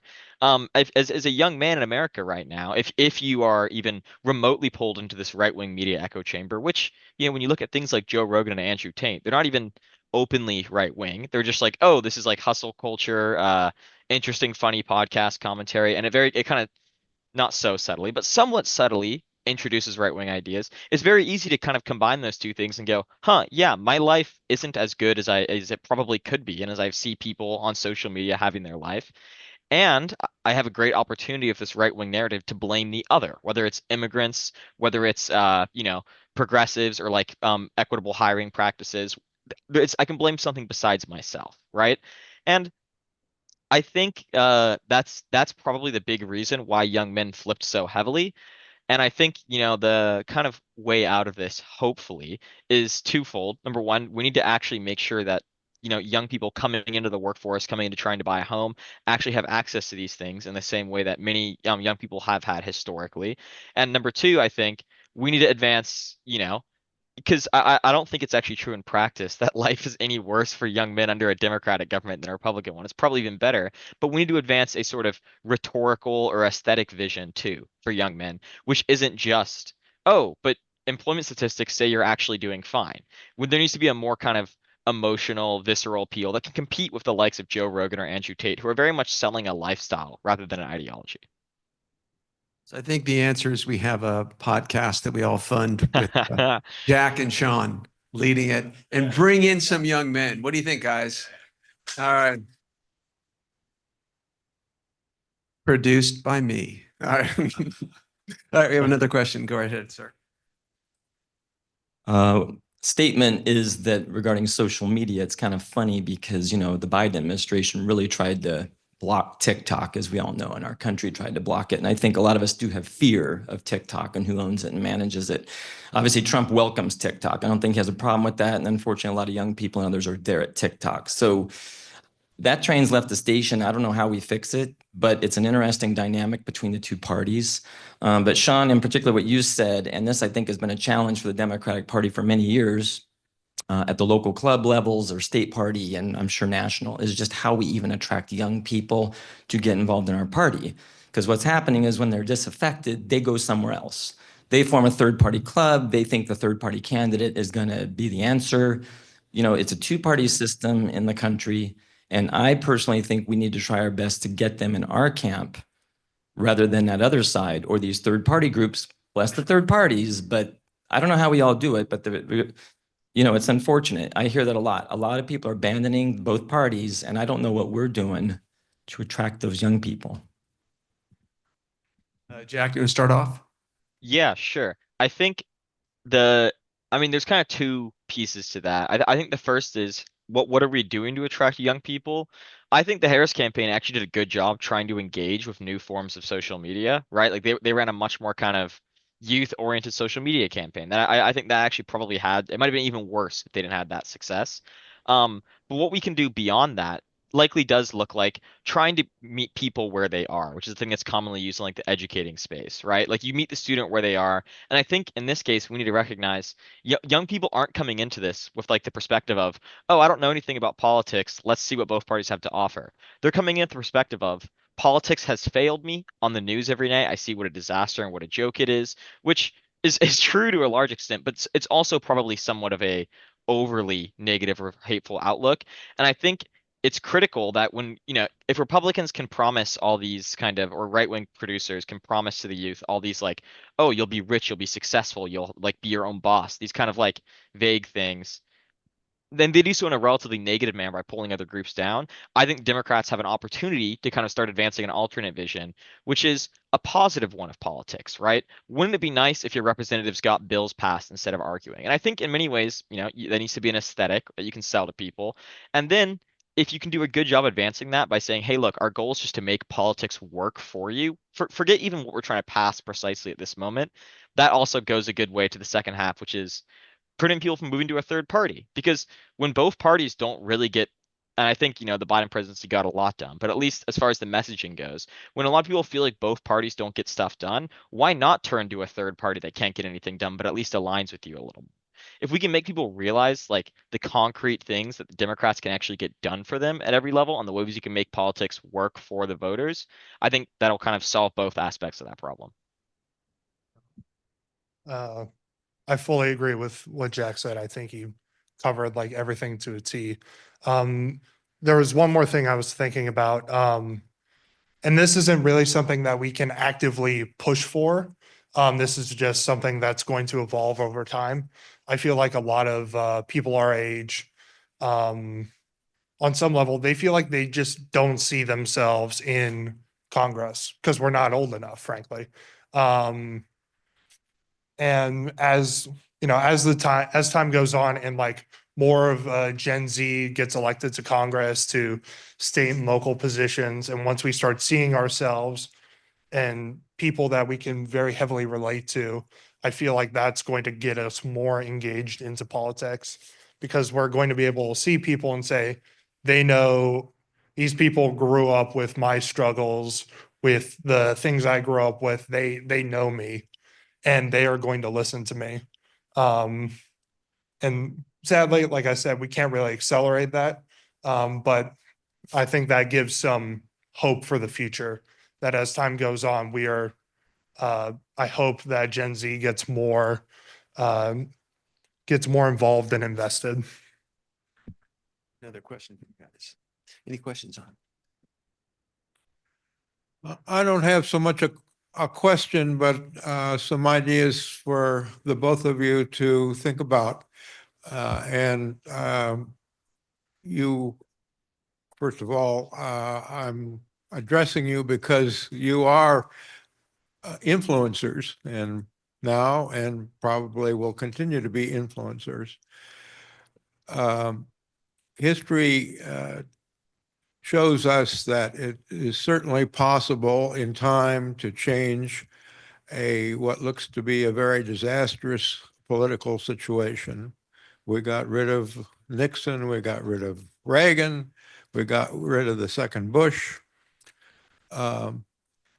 People have graduated into terrible economies. In 2008, for instance, or 9, it was just much, much worse than it is now, for sure. And I want to agree with you that you don't change people's opinion by being confrontational. You change their opinions by forming a relationship with them and then slowly persuading them that they ought to think about your point of view. So all of that is kind of good. The good news, we got rid of terrible government in the past, and we have a possibility of doing it in the future. The bad news is that the climate is really a fearsome problem. And if we don't respond to that appropriately and in time and soon enough, then that's kind of game over. So to the extent you can influence people your ages to worry about problems, that's the one that I would recommend. We have a question now for you guys. Hold on. Oh, you have one next? Okay, go ahead. Okay. There's a saying that says that happiness is having something to complain about. And it's really easy for us to reach a consensus on that there is problems. It's very difficult to get a consensus on solutions. And if the youth seems to be more action-oriented, and we seem to, as a previous speaker said, lack of spine, like for instance, maybe supporting Ukraine, but only supporting them in a certain way, or not to be able to really initially attack Russia in this case, that it kind of weakened us for dealing with Israel or Gaza or having another influence. And so how is it, do you see, that youth could be more aggressive or assertive or consolidating of their solutions? Great question, Jack. Put some pressure on you as the Bruin. You're going to start off with that one. And then Sean, Yeah. let's see how the LMU Lions do for this. Yeah. So if I think I'm understanding it, I think the big thing the youth needs to do is recognize that democratic politics, especially on the national level, is not a monolith, right? And a lot of times the way you can actually affect your ideas for what's best for the country, what's best for a specific piece of policy, like say, hey, I actually have a solution. It's kind of what you mentioned is be action oriented, right? Maybe of course in meetings like these, advance your ideas, share your views, but also go join a city council campaign as a staffer. Go try and work in a congressional office in DC for a semester, something like that, right? It's the little acts like these where you can say, hey, maybe you get to draft a brief on policy for some issue. You get to do something like that. Maybe you move up the hierarchy over time and you can eventually start writing proposals or like outlines on certain issues. It's things like these that allow you to start putting your solutions as a young person out there. And I think it ties back into something which was said earlier, which is young people don't have a good vision for what their involvement in politics can look like. And so I think by actually trying to get involved with the people, whether love them or hate them, the people who are currently putting out the solutions, which we think might be spineless or only halfway there sometimes, trying to get involved with that and even just pushing the needle slightly, it's a compounding effect, right? Because you're affecting positive change and you're creating a model for other people after you, for positive change.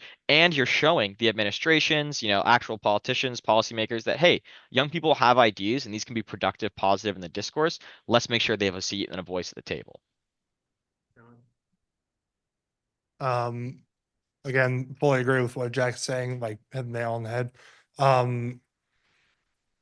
Something I was thinking about, especially for like LMU, I would say that a lot of like a problem that LMU has among its students that me and most of the people in the other political or social justice clubs, we feel like there's a sort of apathy with stuff going on. People are just too worried about what's going on with their classes, midterms, finals, and that they don't show up to these other events.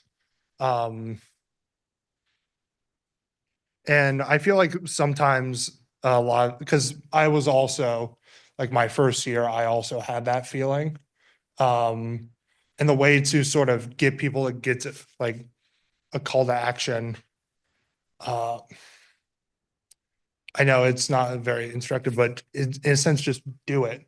There comes a point where you have to make the decision, am I going to commit to this, whether I feel like a lot of people fear whether or not it's actually going to make change. And that stops them from going to action. And I feel like people need to start realizing, like, even if you don't like succeed the first few times, you build like what Jack said, a compounding effect. And over time, people's actions little by little will enact like bigger change. Casey, did you have a question, sir? All right. Yeah. So our board member, Casey, go right ahead, sir. Thank you. Thanks for doing this, guys. My question for you is, what political leaders and news sources are you guys looking to and seeing voices that resonate with you and your peers? Oh, great question. I mean, besides our group of leaders, besides us, who do you guys follow? This is going to sound a bit hypocritical because we were talking about social media previously and the amount of misinformation that goes on there. Even though there is a lot of what I would call slop, things that are just trying to hook your attention, there are people on those platforms who are like trying their hardest to educate you regarding what's going on in the world, how things, historical events that have sort of been swept under the carpet. There was a guy I follow on TikTok. I'm blanking on his name. But he's a school teacher, and all he does is he sits in front of his camera and he talks about different protests, and it's a little grim, but he talks about events that have been swept under the rug by like the states and the government, of people like trying to protest and how the government has responded. And in almost every instance, it's brutally. And he just, because this information is open, like it's open to everybody, but nobody knows where to find it. So he just points you to the sources, points you all that. I would say his name if I remembered it. Yes, 100%. So I think part of it is definitely finding, and I don't take his like information at face value. I go and I look it up afterwards, make sure he isn't just spinning a fairy tale. But yeah, there's a lot of newer like sources and people who are going to give like information as it is. So Jack, who do you listen to, and who are some of the other voices that the voices inside your head that are telling you some of the truths? Yeah, so I think I try to consume a lot of print like media, which is, a little, some of my peers would call it old fashioned, but I do think we kind of have a crisis of reliability. And I found like even Fox News, if you go read one of their print articles, it's about 1/10 as sensational as like their nighttime programming. It's a lot more kind of direct. So, like Politico is a personal favorite. They do very good like local reporting in LA. CNN, I like, I could rattle off a bunch of the mainstream ones, but I think for some more unique perspectives, because a lot of those publications will very much have kind of a national broad focus at times. I like LAist for LA is great. I also try to engage a lot with like like I watch a lot of like people on YouTube who make political content, people on social media, because as much as we've been going on and on about how problematic this can all be, the people do oftentimes have ideas or outlooks that wouldn't be represented in traditional media. I like, just to give a few people that I watch, I don't agree with them on everything at all times, but they usually have pretty solid factual reporting. At least Sam Cedar, the Majority Report, I enjoy listening to. It's a radio like talk show, which is great. Kyle Kulinski, they do like I believe he and his wife, they do like a show where they debate, and they have like candidates from both Democratic politics and outside of it on, with like a pretty left wing view. I think these. Any final questions before we go? We're going to have some commentary from our Vice President, Tim Dixon, in a second. But any other questions? Jack, have you come back to us yet? Oh, he's frozen. Oh, darn. Okay. Well, I want to thank both of our speakers from college to educate us older folks. So thank you very much, Sean. Thank you very much, Jack, wherever you are. And it's very, very kind of you to be here. It was wonderful. Great perspective. We need to do this more often to find out what the Democratic Party needs to do, what the local party needs to do, and what young people are thinking. So I think it's very, very critical. And we hope you'll come back again. Yeah, I'd love to come back. All right. Excellent. Very good. Very good. Ladies and gentlemen, I know it's been, a lot of us have been talking to our friends, our family, our therapists, others. My sister's a psychiatrist, and I know my wife's best friend is a therapist, and they say they are never been busier. It is, yes, it's an epidemic of, we all need mental health. So in that vein, we want to bring on our Vice President, Tim Dixon. He's going to talk about some of the things he's done to make himself feel better. And it's magically going to cure all of us overnight. So Tim, go right ahead. Thank you. I don't think I can do that. You know, in preparation for the meeting today, the board, we've been extending texts and emails. It was kind of devastating, even preparing for the meeting today, with the loss at the presidential level in terms of this election. And I just wanted to share the night of the election, I didn't wait for the call. I went to bed before it. I bet a few people did as well. I turned it off. I just couldn't see it, that we were going back to that. And I think some of it, everybody worked so hard on this campaign, a lot of the people in the room and those of you online. And I think that most of us really thought we were going to win at the presidential level. So it was pretty devastating when it didn't go the way we thought it was going to go. And it was easy to just get depressed and not think that there was really a way forward. And I stopped watching news for several days. I just wanted to completely disconnect. And I think a lot of you did too. And you know, I found the way forward for me, at least. I went, although I'm retired, I still sit on a board and I have to do continuing education as a fiduciary. And so I went last Saturday down to San Diego to attend continuing ed on fiduciary training. And the first speaker that kind of helped, we had John Meacham, the historian. And he spent about an hour talking to us. And although he's an independent, clearly, I think he wrote a piece that I read in the New York Times a couple of days before the election. And he commented and was very partisan in the article about the choice from being a choice about democracy or not with regard to former President Trump. And then the election results turned out as they did. And what was helpful to me is in his remarks, after talking about the election, the devastating result, is he talked as a historian. And as a historian, he pointed out that Mark Twain once said that history doesn't repeat itself, but it rhymes. And then he walked us through other periods in history where it's rhymed.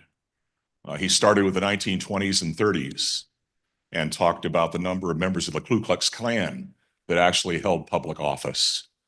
And he talked about how close we were to an authoritarian government at that point. In fact, he talked about when FDR was elected and advancing his new agenda, one of his advisors came to him and said, "You're going to go down as one of the greatest presidents ever if you enact this agenda."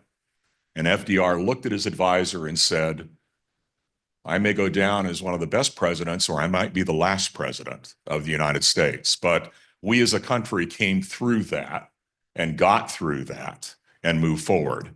And then he talked about the example of 1968 and the chaos that was going on when I was a very young person. But I still remember that chaos in 1968. And yet we came through that. And I think that today, for me, and I hope for all of you, as we were looking at this agenda, this was therapeutic as well. Some of the answers are not easy. You know, Professor the professor laid out some of the things that are challenging that we need to look at, especially in terms of the Democrats hopefully being a little bit more bold and having a spine.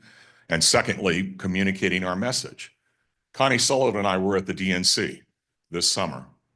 I really think, and I bet she agrees with me, that if more Americans could have experienced that enthusiasm and that agenda and the democratic values, maybe we would have been successful. Because I think the values are there.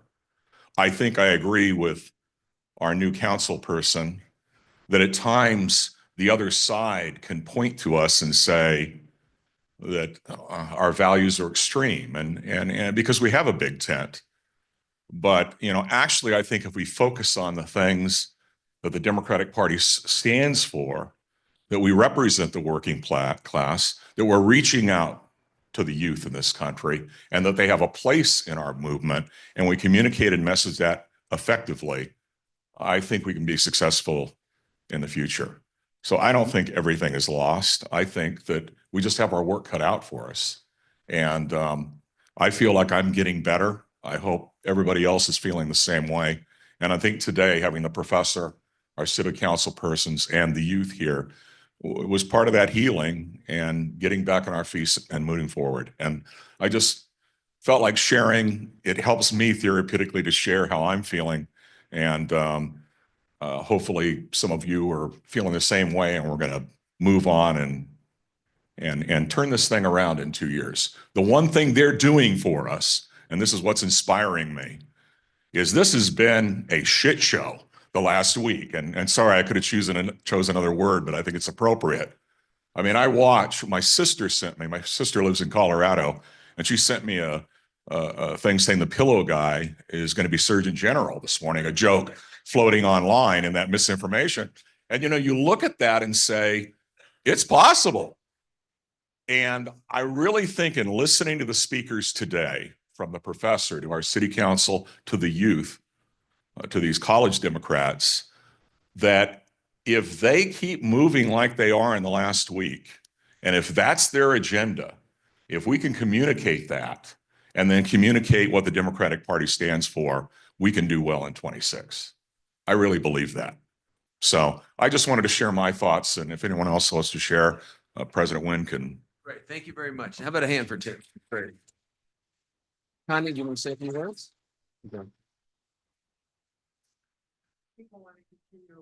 Yeah, I just want to say one thing with Tim. I don't remember 1968 because I'm only 29, but I share your thoughts on that. But Connie, go ahead. You have an announcement? Yeah, unless somebody wants to get up and talk about how they're dealing with things, continue along Tim's vein. I don't want to step on that. But speaking of 2026, there's going to be a governor's race. And I brought several flyers, which are gone, so maybe people took them. There's a fundraiser for Betty Yee in Manhattan Beach on December 10th, $66 for Dem Club members. So it'll be at cocktail time, so you might spend that for cocktails anyway. And this way you get to Casey, why are you always picking on Casey? I don't know. Anyway, a chance to meet Betty Yee, who has thrown her hat in the race. There's going to be a lot of people throwing their hats in this race, but me personally, Betty is somebody I think would make an outstanding governor. I'd love to see the first woman governor, the first AAPI governor. I mean, there's a lot of firsts that Betty could be for us, but that's not the reason to vote for her. She's a very, very capable person. And I encourage you to come to that event and meet her and talk to her and hear what she has to say. So, and if you don't have a flyer, I can get you the information. Thank you very much. All right, ladies and gentlemen, this has been one of our longer meetings, and although it's felt like it's gone very quickly. I want to thank everyone for being here. Our next meeting will be in January. We'll be having some announcements and some emails and letting people know what's going on. And we're going to do a better job of outreach. We're going to do a better job of outreach to the youth of Palos Verdes and the surrounding areas. And I want to thank everyone for hanging in there staying as part of our club. And I look forward to seeing you the rest of this year and for 2025. So thank you very much. The meeting is adjourned.